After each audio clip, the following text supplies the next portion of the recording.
Tem outra história que eu queria comentar contigo aqui, que é o seguinte.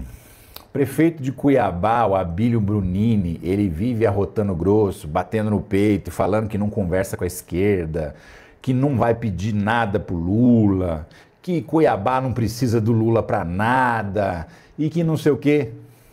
Resultado. Matéria do ICL Notícias.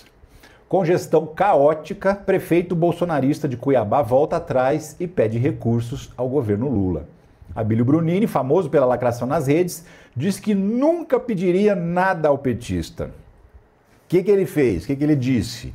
Ele disse que, olha, a situação da prefeitura está difícil, inclusive ele está em vias de declarar calamidade financeira, decretar calamidade financeira no município. O município onde eu já morei, conheço muito bem, um município que tem muito dinheiro por causa do agro e mesmo assim está numa situação caótica financeiramente falando, né? Isso aí em 10 meses de administração, tá? 10 meses, né? Também dia 6 de outubro, nem completou ainda o 10º mês, tá? Estamos no 10º mês, na metade dele, né? E a situação da prefeitura beira a calamidade financeira que pode ser decretada pelo prefeito a qualquer momento. E aí, dando entrevista, falando com as pessoas, o que ele disse? Não, a gente está buscando uns projetos lá no governo federal, apresentamos mais de 40 projetos no PAC, mas só aprovaram 4, a gente vai receber 4 creches e tal. Então, assim, aquela história de que não conversa com o governo federal, porque o governo federal é de esquerda, acabou, né? Tá indo lá pedir dinheiro, pedir pinico. Ô, por favor, me ajuda aqui, Lula, me dá um dinheirinho para eu construir uma escola aqui, para eu asfaltar umas ruas, né?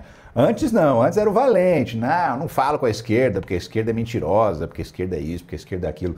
O Abílio Brunini, inclusive, ficou famoso na Câmara por ficar fazendo coisa de quinta série, provocando principalmente parlamentares progressistas, do campo progressista. Ele ficava lá enchendo o saco, ele ia de camiseta, não pode, né? Tem que ir de traje social completo, terno, gravata e tal, no Congresso Nacional. Ele aparecia lá de camiseta, fazendo graça. Esse Abílio Brunini é uma figura que eu conheço desde que eu morei em Cuiabá, né? Ele era vereador na época e já era um cara assim, que vivia causando em vídeos nas redes sociais, né? A maneira dele de fazer política é fazer vídeos para as redes sociais, fazer recortes que são recortes do interesse dele, né? Então, assim, é um ativista digital da causa dele, que é a causa da extrema-direita. E aí agora a realidade se impõe, né? Quando o sujeito vira prefeito, aí tem que assumir as responsabilidades, tem que dar conta do serviço, porque o prefeito é um só, não tem substituto, né? É um prefeito.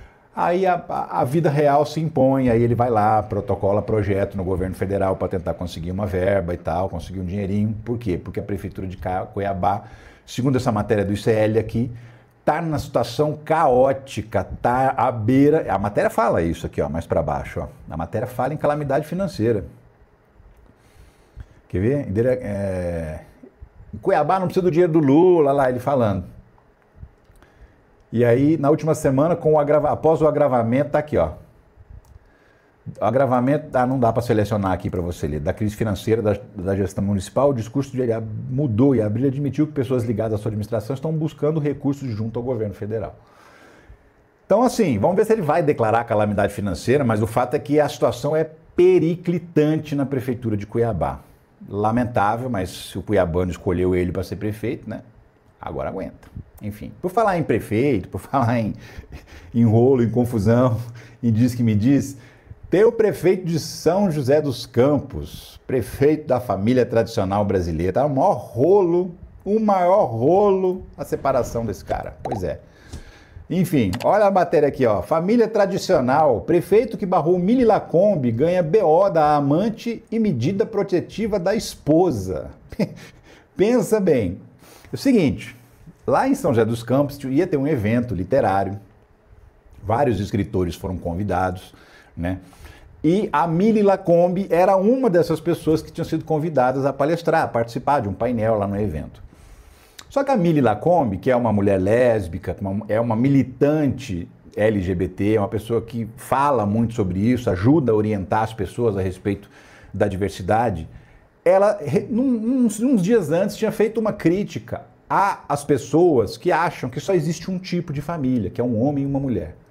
Existem várias configurações familiares, né? Várias configurações familiares, e todas são família.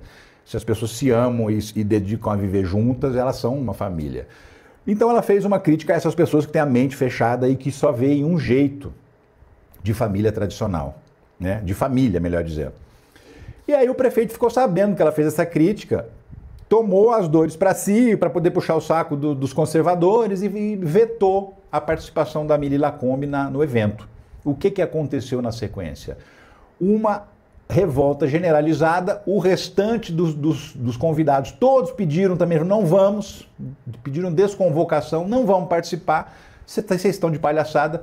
Os organizadores do evento também pularam fora e falaram que o prefeito estava se metendo onde não podia, e não teve, foi cancelada. O Ministério da Cultura, porque tem verba federal na história, o Ministério da Cultura pediu esclarecimento para o prefeito, que estava censurando uma participação num evento cultural literário, por conta de preconceito, né? Mas o prefeito, que é como é que ele chama? Anderson Farias, do PSD, tá aqui. Ele e a agora ex-mulher, não é mais mulher dele, né? A Sheila Tomás. Se separaram num rolo porque é o seguinte, parece que a mulher descobriu... Ah, você fala, Ricardo, que fofoquinha, é pessoal, essa coisa pessoal não é pessoal. Não é pessoal porque, primeiro, que envolve gente da prefeitura. E segundo, que envolve violência doméstica. E um homem público que envolvido em violência doméstica, a gente tem que dar conhecimento a esse tipo de notícia, né? E que mais? Que mais que a gente tem? E outra, né? Justamente pela hipocrisia do que ele tinha feito de colocar, impedir a Mili Lacombe de participar do evento. O que aconteceu? Segundo, foi divulgado inclusive em veículos de comunicação da região de São José dos Campos, a mulher descobriu que o prefeito tinha uma amante e essa amante era uma funcionária da prefeitura. E aí foi atrás da mulher. A amante fez um BO, fez um boletim de ocorrência, acusando a então primeira-dama, que é essa aqui da foto, dizendo que ela estava perseguindo a mulher, e no boletim de ocorrência a servidora pública diz que tinha um caso com o prefeito. Então ela admite que o motivo, inclusive, seria esse, o motivo da perseguição, o fato dela ter um caso com o prefeito. Aí a primeira-dama pediu demissão, saiu do governo, se separou do marido, virou um escândalo esse boletim de ocorrência, essa confusão toda que foi armada, e o prefeito vai ganhar o troféu cara de pau, né, pela hipocrisia, porque fica falando sobre família tradicional, e olha só como ele encara a família tradicional, né, prefeitão? Enfim, essa é a história que está circulando já há algum tempo, e repito, só estou tocando nesse assunto porque ele é de interesse público. A ex-esposa do prefeito conseguiu uma medida protetiva contra ele. Ele não pode chegar a menos de 200 metros da mulher. Sabe por quê? Porque ele é acusado por ela de violência doméstica. Ele teria batido nela e até na filha do casal, numa das brigas que eles tiveram, que ele também exercia controle das finanças, assim, para aprisionar ela no casamento, segundo relatos dela, e que culminaram com uma medida protetiva que foi deferida pela Justiça. A Justiça deu a medida protetiva. Então tá aí a história do prefeito que, né, prefeito anuncia divórcio após boletim de ocorrência de amante. Entenda, é essa a história aí. Então por aí você vê o tamanho da hipocrisia dessa turma bolsonarista. O prefeito bolsonarista que fala que defende a família, de repente o cara tinha uma amante, a amante fazendo BO contra a primeira-dama, porque estava perseguindo. Ixi, é um rolo. Mas o que fica claro aqui é a hipocrisia, e o que fica claro aqui também é essa acusação de violência doméstica, que tem que ser apurada pela justiça e pela polícia, e o prefeito, se fez isso, tem que responder e tem que ser responsabilizado por isso. De qualquer maneira, onde a fumaça há fogo, a justiça decretou a medida protetiva, sinal de que a mulher tinha algum tipo de evidência, alguma prova, algum indício de que realmente ela está falando a verdade. Enfim. Olha essa matéria aqui, ó. Mais comum entre mulheres, home office é realidade para 14,7 milhões de brasileiros, indica IBGE. Essa matéria é do dia 9 de outubro agora, né? Uma em cada cinco mulheres que trabalham trabalham em home office. Um em cada 6 homens que trabalham em home office. Isso está cada vez crescendo mais o número de pessoas que trabalham em casa, né? E o seguinte, tem inúmeras profissões. Tem gente que trabalha com venda, tem gente que trabalha com prestação de serviço, tem gente que trabalha na sua área de atuação profissional, tem gente ganhando muita grana com a plataforma do Mercado Livre, da Magalu, da Amazon, essa coisa toda, né? Vendas online sem estoque disparam no Brasil e movimentam mais de 100 milhões de reais em 2025. Isso é só no primeiro semestre de 2025. Então, assim, de fato, cada vez mais tem gente trabalhando em home office ganhando uma grana. Se você está interessado em aprender uma profissão que vai permitir você trabalhar em casa, então eu te aconselho a conhecer a Escola de Negócios Digitais.